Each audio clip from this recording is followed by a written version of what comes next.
My name is Justin Lee, And I'm Mitchell George, and we'll be talking about the technological advances in World War I. and why it's important to the modern era.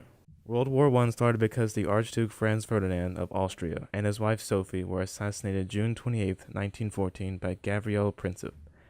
The technological advances during World War I helped shape modern warfare and military weaponry for the future. So the first technological innovation we're going to discuss in this PowerPoint presentation is the introduction of poison.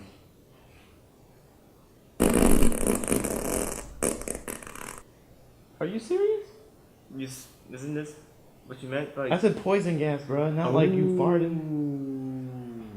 So the first thing we're going to talk about in this PowerPoint presentation is the introduction of poison gas. Poison gas caused around 3% of all deaths in World War I. French used tear gas in 1914, but it was the Germans' use of chlorine gas that would forever change the war. This gas attacked the respiratory system, killing some by destroying their lungs. Phosgene gas and mustard gas were also introduced into the war later on. Phosgene gas was initially symptomless, but those exposed to its full effects would kill them.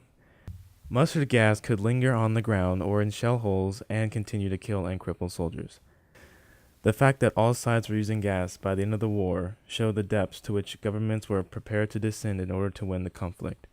By the end of the fighting in 1918, all combatant nations had crossed lines in their conduct of war that would have been unimaginable 4 years before. Another technological advancement in World War I was the introduction of the machine gun. Hey, you can turn that down just a little bit? What? I said, turn it down a little bit. I can't hear you, man. Turn it down a little bit!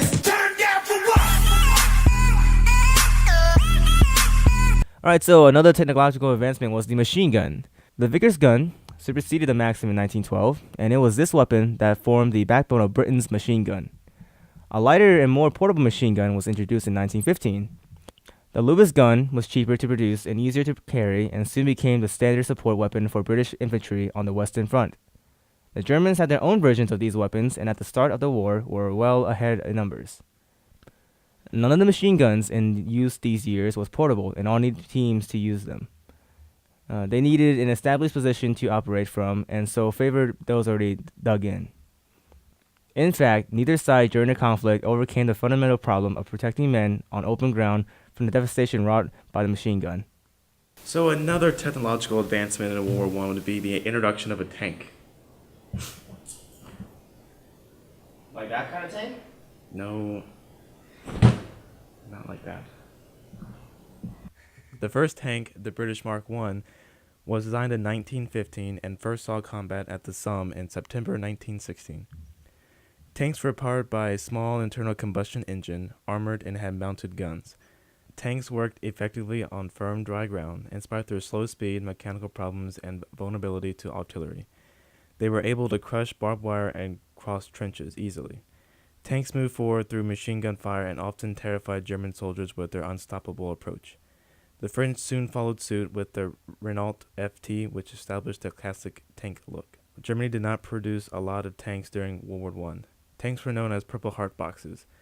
Soldiers were more likely to receive injuries and would receive a Purple Heart medal. So another advancement during World War I was the introduction of the air warfare. What are you doing? Get down! Come on,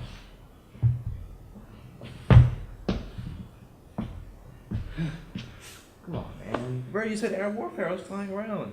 Is that what I meant by air warfare? I meant planes. Bro, my Planes. back hurts. Planes. Alright, so air warfare.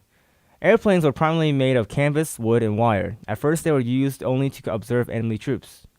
In 1916, the Germans armed planes with machine guns that could fire forward without shooting off the fighters' propellers.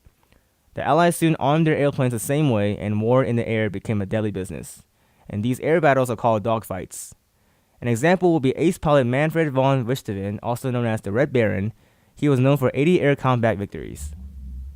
And the last technological advance we'll discuss is the introduction of submarines. Did you say submarine? Food? Bro, let's go, bro. I am so hungry. I have not eaten lunch all day, bro. Let's go. I don't mean sandwiches. I meant like the ships in the water and submarines. They go ding, ding, ding. And the last one we're going to talk about are submarines. World War I was the first conflict in which submarines were used as a serious weapon of war. The United Kingdom relied heavily on imports to feed its population and supply its war industry, and the German Navy hoped to blockade and starve Britain using U-boats to attack merchant ships in the unrestricted submarine warfare.